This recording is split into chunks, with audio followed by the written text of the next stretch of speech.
Hey, what's up, you guys? It's the Sweet Tea Show, and I'm back to talk about Love and Hip Hop Atlanta, Season 9, Episode 7. So let's go ahead and get into it. I do want to apologize. I didn't do a video yesterday. Y'all know I have to watch the show yesterday, and I got home from work, did a lot of stuff. I got home from work today, took a nap, just waking up from my nap, brushed my teeth. Even though I sound tired, I look tired still, I'm just waking up. Yes, I know, but let's go ahead and get into this video. So y'all already know the routine. Those who follow my channel and watch my video, y'all already know. If I'm looking down, I got my little notes because I'm back to doing the notes again. So let's go ahead and get into it. Back at Jock's game night, we got Cheyenne, because that's where we left off at from last week. We got Cheyenne and Shooter and Kiyomi still going back and forth over Shooter. It wasn't so much Shooter, it was more so Cheyenne and Kiyomi. But I feel like if Kiyomi would have just shut her damn mouth, Cheyenne was really trying to confront Shooter. He's the one she's been messing around with for 2 years. Not you, Kiyomi. But of course, Kiyomi got to insert herself in it. So they get to going back and forth. You got Cheyenne talking about something. She just slept with him last night. Kiyomi over here talking about something. I rolled his face this morning. And I'm just like, ugh, all this is so nasty. Safari and his yuck mouth wife Erica, they loving it. I'm just like, child, this is such a mess. This is a hot mess. They try to fight each other. Like I said, Cheyenne tries to throw the shoe. It missed. Well, it didn't miss. The security not let them fight. They escort all of them out. Safari over here putting his 2 cents in, talking about those two, talking about Shooter and Kiyomi are matching outfits. That's serious. I'm like, okay. So moving on. They all walk outside. Kiyomi wants to ask Shooter while they're walking to the car, why is she talking all that mess? What is she talking about? He talking about something, it ain't nothing. She talking about something, it is something, because she's over here saying, you know, she was this, she was that. He talking about, I'm rocking with you, baby, but what's this about you and Scrap? Because Cheyenne put out there that she saw her leaving her brother's house, but she said in her confessional, she said something about Kiyomi was leaving her house and she saw an overnight bag, so that looked kind of suspicious to me. And Kiyomi lets us know there's nothing going on, but we see a clip never seen before. She talking about something, she trying to work on music. Girl, you try working getting that man pants. She was all on the man thigh meat, rubbing up to the thigh meat, trying to get to there. I'm like, girl, okay. So she says it's nothing. Shooter says, okay, get your pretty stuff in the car. Meanwhile, Cheyenne is outside her car crying to myself, I can't believe him. He did me dirty. He hurt my feelings. And I actually felt bad for her. But I just want to say this, Cheyenne. Your feelings should have been hurt because the fact this man kept you as a secret for 2 years. Not 1, 2 years. Y'all couldn't have been that serious. Because any man that would have kept you a secret that long, y'all was not in no real relationship. I mean, it was real to you because you say you love the man. We're going to get into that later. But he kept you for a secret. My thing is this. After getting to know one another and talking or whatever, after a month or 2, if a man don't claim you, he not serious about you. Period, point blank. And that's how I felt. I felt after a month or 2, if that man couldn't say, I'm in a relationship with you publicly, y'all wasn't in no real relationship. And that's just the bottom line. Like, you can say how you feel about him, but that doesn't mean he felt the same way about you, sis. So, moving on from that, I'm not talking about Erica and Safari, so y'all can kill that thought. So back in Tennessee, Bambi is still feeling emotional, sick. You know, her hormones is kicking in. It's day 3 of the trip. She's just over all these females. She's ready to go back home to her husband, her child. She just don't have the energy to put up with it. And I can't blame her. Like, she just found out she's pregnant. Her hormones are already skyrocketing, you know, so I can understand exactly what Bambi is talking about. Meanwhile, Carly and Sierra sit outside to try to have somewhat of a girl's talk, and Sierra lets Carly know she misses her, she loves her. How can she get back in her friend good graces? You know, we need to talk. And Carly just lets her know, like, look, I was married. Sierra says, no, I didn't know that. And I don't care what nobody says. I just find that so weird that they claim they were such good friends. But how you didn't know Carly wasn't married? Carly, how you didn't tell Sierra? So that's why some people feel like, y'all doing this for the show. This is why Spice said what she said in the bus. We're going to get into that in a minute. But I just find that so weird, because these Atlanta girls, I do follow most of them on my page, on my Instagram page, and I see they do hang out outside the show. So I do believe majority of them are friends, and majority of them just be saying it for TV. But my thing is, I just don't understand how Carly and Sierra did not know this information. Like, I mean, not even see it in the Carly. I don't understand how Carly held that information and Sierra didn't know it. Like, you didn't tell her. I just didn't understand that. But anyway, Carly tells her that when she was going through her IVF procedure, Mo had a whole nother woman in the bed, in their bedroom. So she's going through a divorce. Sierra says, well, how can I become your friend again or whatever? And Carly says, I just feel like you're not my friend like I am your friend. Like, just have my back. And, oh, God, we got to see another episode. This season, even Sierra yelling or she crying. She yelling or she crying. I'm tired of both. So Sierra sits up here, starts crying in her confessional. She got to be all extra with it, and y'all, she got to be all... I had to fight all my life. I don't know how to be a friend. And it's so hard for me. I've been very selfish, and I just want my friend back. I'm just like, oh my God. Because it's annoying. Like, I know us women cry. I'm not going to sit here and say I don't cry. I cry once a month too. Like, okay, but Sierra, you crying every episode or yelling every episode. It's annoying. Like, you crying more than Bambi at this point. Bambi's the one that's pregnant. Like, oh my God. So, those two hug it out. They say they both going to agree to work on their relationship, their friendship. So, we'll see where that goes. So, all the girls are on the bus. They're on their way to this slope skiing. They want to go skiing. And you got Shekinah, you got Spice, you got Sierra, you got Carly, you got Mimi. Bambi's on there too. And I'm not going to lie, I don't care what none of y'all say. I don't think Shekinah is a bad person, but Shekinah annoys the hell out of me. I'm going to be honest. I don't know if it's her country voice, her accent, everything about Shekinah.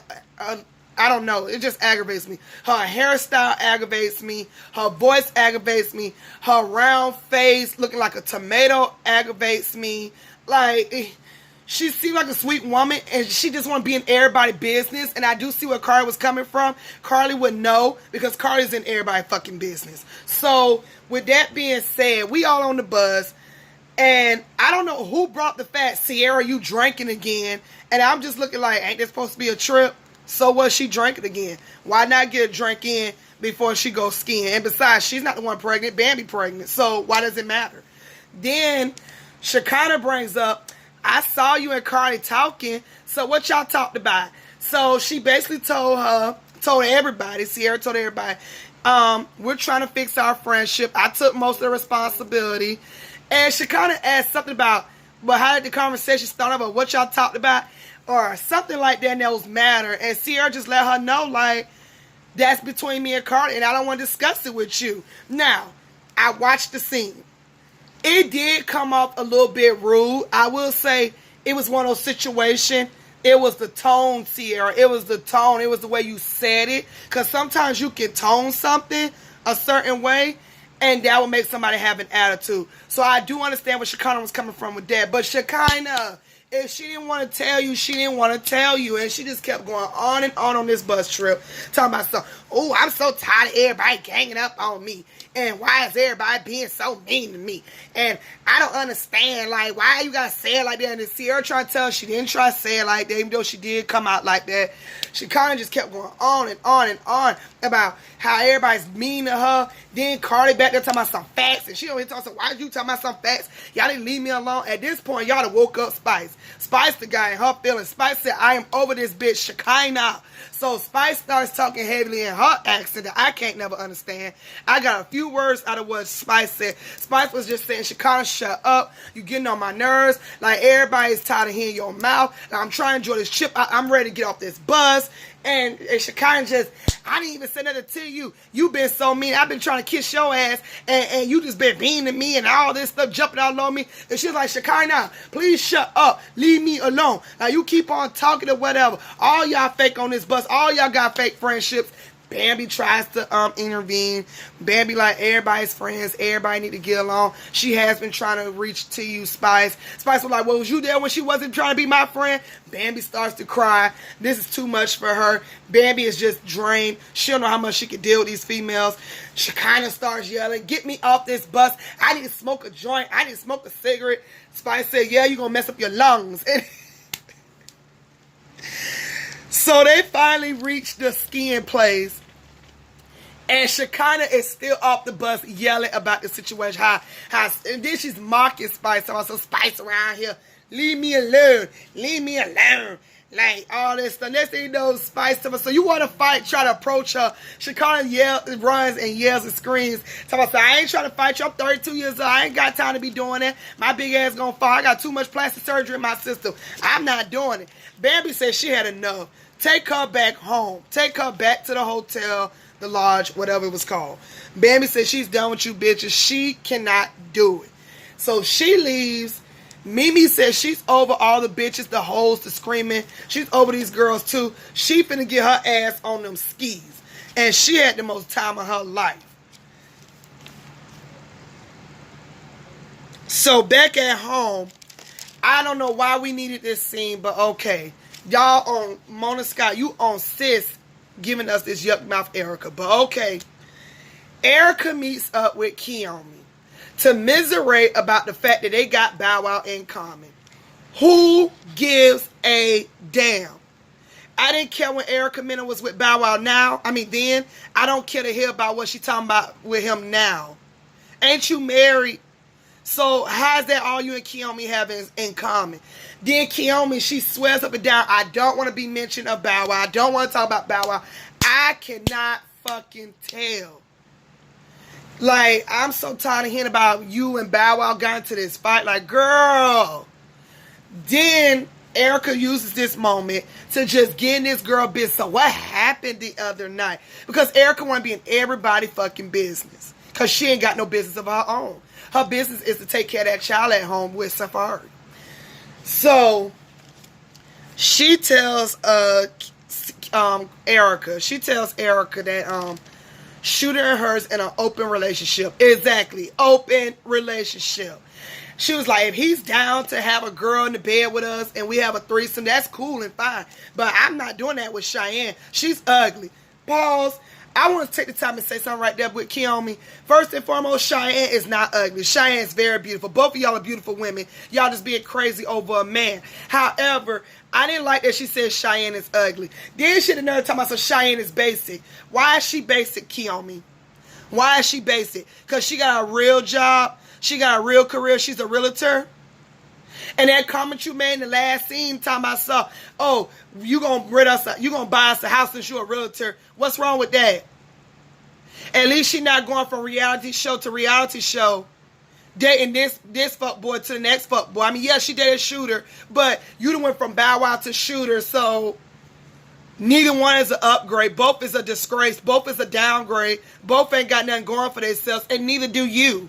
And you all over here rubbing his scrap leg at the strip club. So what is you talking about? What is your career? And what music? We ain't checking for no damn Kiyomi. At least I'm not. So she tells Erica all this stuff. And Erica, because Erica ain't got no life, she agrees with about something. Well, any woman who has an open relationship, she's confident in herself and all this stuff. And he's definitely riding for you. He left with you. So that's a good thing. I said, get these two off my damn TV. I can't even talk no more about them two. Not them two together. Anyway, moving on. Mimi set up this plan for everybody to go to this Ferris wheel in Tennessee. It was a nice Ferris wheel. I'm going to be honest, y'all. I love roller coasters, but I ain't no Ferris wheel fan. I don't like the Ferris wheel. I don't like it stop people up in the air. Letting people on is too slow. It just, it's not my thing. But it was a nice one. The whole thing was she wanted Spice and Shekinah to get inside and talk and fix their issue, because this is their last night on the trip. And of course, we get the real story of everything behind the scene. Behind the story of Shekinah and Spice. Spice is very upset, which she has the right to be. I don't care what nobody says. Because if I'm friends with you and I'm calling you because, you know, there's something going on with me, or you say you was going to do something for me and you don't follow up, and you just ignore my calls because you don't feel like being bothered, that's a problem. Now, I'm not going to say every day you're not going to feel that way. Some days you are going to feel that way. But you could at least shoot a text and be like, yo, Spice. You know, you could have reached out to her somehow, Shekinah, and say, yo, Spice, I didn't feel the need to talk right then. I didn't feel like being bothered. But you said, but you know what? You here, let's go look at this house together. Spice said, you know good and well I have to fly from Jamaica and fly back home to Georgia to see my kids or whatever. All I needed was you to help me look for a house. You say you're going to do so, you should do it. And all my friends, my real friends, because I only have real friends, they will tell you, when Tisha says she gonna do something, Tisha do it. I might not do it right away, but I do it. I don't tell people I'm gonna do something and ignore them. I'm never there for them. Yes, I get my days I'm tired too. Yes, I get my days I'm caught up with work. I'm caught up with my children. I'm caught up with, look, I ain't gonna lie, it's one of those days I just want to be in my bed. I'm tired. I'm emotional drained. I am that person. But if I say I'm going to do something, I do it. And Shekinah, if you a Spice friend like you say you are, you should have did that. But they hug it out. She said they're going to look at the house. They done made up. Fine. We get back to the lodge. The girls get back to the lodge. All the girls are in the hot tub. You got Shekinah, Spice, Mimi, Carly. They all in the hot tub or whatever. Bambi is laying down. Sierra goes in there and check on her, saying how she doing. She says, look, I've been doing just fine in here resting.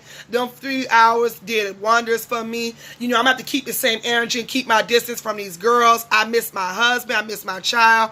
And I just can't do all the arguing and bickering. And my emotions is everywhere. And she was like, I don't care to beef with people I'm cool with. So I have to keep my distance the rest of the time here. So Sierra says she understands and she's sorry for on her part earlier. But then she leaves out of Bambi room, gets this phone call from one of her messy ass friends named Tiffany Fox. You know shit better get messy and juicy when you get on the phone and somebody say bitch or girl. Cause that's what me and my best friends do. I'm like, girl, whore, let me tell you this right now. So if Tiffany Fox get on the phone talking about some bitch, let me tell you how BK was in the club, letting some white girl play all in his beard. They all in each other's face, like what the hell they got going on. I'ma just say this. I'm not going to talk too much about Sierra and BK's situation. She called BK up. He all in denial. I'm not getting into that. And let me tell you why. BK has showed you over and over again, Sierra, that he is just like Shooter. You went from marrying and divorcing a fuckboy to dating another fuckboy. And I personally don't have time for it. And let me say this. I would have been done with BK when he was messing around with old girl. And she had text messages and recordings of him. And then he was messing around with the girl that you used to do her eyebrows. I don't have time for BK and Sierra. And they still together to this day because I follow Sierra.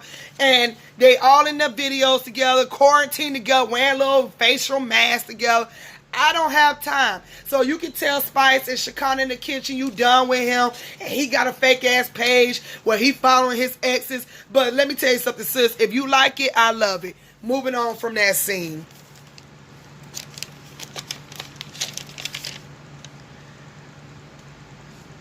And of course, we got to talk about the other fuckboy, which is Shooter. So, Kiyomi, Shooter, Scrap, Cheyenne, they all meet up at this garage. I don't know why they felt the need to add all the extras. Really, this should have just been Cheyenne and Shooter. Kiyomi did not need to be there. Scrap did not to be there. Did not need to be there. Sorry. My words is all over the place. Did not need to be there. But this is what we got. So Cheyenne let Shooter talk. Shooter says, when you left and went to do your thing for 5 months to get your license for your real estate, you know, you said no distractions. You said you didn't want to be bothered with me. So I took the time to start moving around and do what I do. Cheyenne said, but we've been messing around for 2 years. We've been together for 2 years. Not to mention, before they met up, when they was in the car, Scrap said, do you love him? She said she loves him. So that's why Cheyenne's doing all of this. So back to the scene. So she says, you never once mentioned that you was going to be messing with somebody else or dealing with somebody else. You never asked. Honestly, when Shooter said that, I would have walked off. I'm not going to play these type of games. I'd have been inside relationships where men are stupid. They want to try to put the blame on you for their dirt and their indiscretions. I don't have time for it. Me personally, at the age 26, I don't have time for it. Oh, I said 26. I done went a year back. I'm 27, y'all. I don't have time for it. Like, it's just too much. But she still tells him, you know, how she's wrong. Kiyomi sitting up here talking about something. Okay, so what is the problem? This and that. And all Cheyenne's trying to let her know is, look, I've been messing with him for 2 years. Okay, well, I ain't ask you all that. Well, I'm telling you, I've been around his children. Oh, that woke up Kiyomi. You'd have been around his children. And I'm like, girl, join the club. That's what these men do these days. They bring everybody around their children. It ain't even special to meet a man's child no more. They bring everybody around their children. They bring everybody around their man. Their mama. Why do you think you the only one who's going to meet his child? Then on top of that, you said y'all are in a open relationship. So if y'all is in a open relationship, he can deal with whoever he want. Common sense will tell you, Kiyomi, he's going to bring other women around his children. Then she sits up here, starts arguing with Cheyenne again. They going back and forth. Next thing I know, Shooter goes, what we doing with this? What we doing with this? Because she cool with what we got going on. Cheyenne says, of course a dumb bitch gonna be cool with having an open relationship. I said, exactly. Then she goes back and forth with them. Then Cheyenne puts out there, you need to worry about why you left my brother's house the other night. Then Shooter looks at Scrap. Scrap says, leave me out of it. I have nothing to do with this. He telling me, so that's a bullshit answer coming from a player. Then next thing you know, Kiyomi talks, I'm done. Let's go, Shooter. You wasting my time. Let's get in the car. But then Shooter and Cheyenne tries to talk one-on-one. Scrap says, that's a good idea. Y'all talk one-on-one. That still didn't go nowhere. Shooter talking about her position being filled. It's like a job. You can't leave your job for months and get it back. I said, where the hell you think that's at? It depends on what job you work for. It depends on who your boss is and how you compare a relationship to a job. Oh my God, Cheyenne, you is a beautiful woman. You do not deserve that. Shooter is not all that. He's a disgrace. He's just like Kurt and the rest of these men on the show. If you need help knowing how he is, look at how he treat his wife and his baby mothers. Look how he treated them. He was fucking the whole assistant on Sierra. Do you think he was going to do you better? And Miss Kiyomi, why you over here telling myself, I'm the head bitch in charge, I'm who he with. The only reason why he's good to you right now is because you open up to an open relationship and you allow him to date whoever he want. Otherwise, if you just wanted to just be you and him, he going to disrespect your ass too. And he's disrespecting your ass now because even though y'all in an open relationship, he even had the courage to tell you that he was with Cheyenne for 2 years. All this shit stupid. They talking about something, they want it now, they want to fight now. Knowing damn well security ain't finna let them fight, but I was here for the skirmish though. That was Love and Hip Hop Atlanta, y'all. Y'all tell me what y'all think. Y'all know I love those who watch my shows. I do this for you guys. I ain't got many subscribers, but I'm getting there. I appreciate all my little fans that watch my videos. I definitely appreciate it because I do this, guys, for you. I'm trying to expand. So thank you, guys. Y'all already know what to do. Like, comment, subscribe. I'm out of here. It's dinner time. Time for me to eat. Love you guys. Bye.